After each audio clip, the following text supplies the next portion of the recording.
up right now for your next comedian. I'm so excited for what he's going to bring to the table.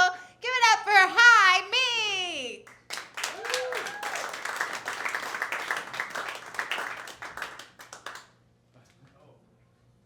Thank you, all four of you.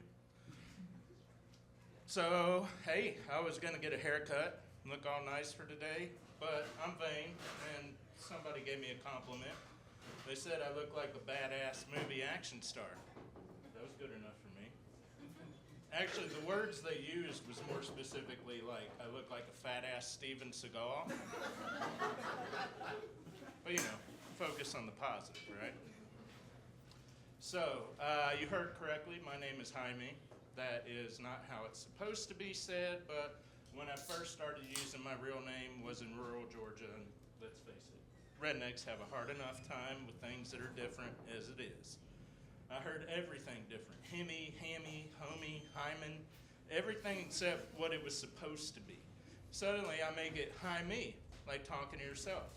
Now everybody can speak Spanish. Oh, hi me. Yeah, that's cool, man. I like that. Yeah, I like that. You know, this is, I'm half Mexican, so if you couldn't tell I was Mexican, don't feel bad. It's the bottom half. Which, that comes in handy. Should I get stopped by the cops? Top half is the privileged representative. And then they check my license and realize you ain't from around here, are you, boy? So, I'm what I love to call a Mutsican, half mutt, half Mexican. This is my first time here tonight.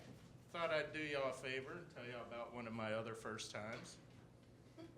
Not that one, you perverts. But let's face it, there's many first times people aren't gonna forget, and for men, believe it or not, that's your first set of boobs, okay? So I was about 14, was going through a Jesus phase, and this one year we were at like a summer camp for kids with you know, developmental disabilities like Down syndrome and such. And this one day I was working the pool, and one of the campers comes up to me and she's wearing a one-piece bathing suit. And she pulls down the arm of her bathing suit, exposing her breast, and she points to it like there's a name tag there.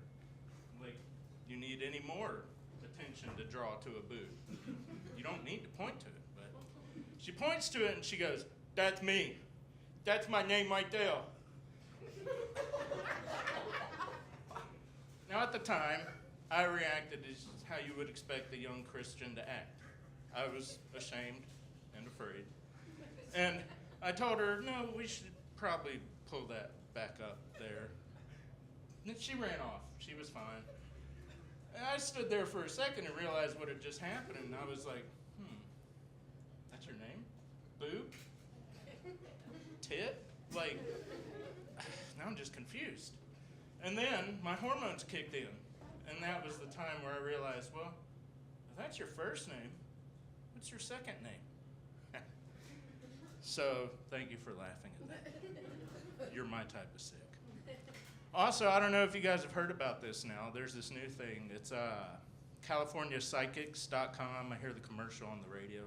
It's got this dulcet, calm-sounding voice like CaliforniaPsychics.com. When you call CaliforniaPsychics.com, you'll be connected to one of our blah, blah, blah, blah, blah.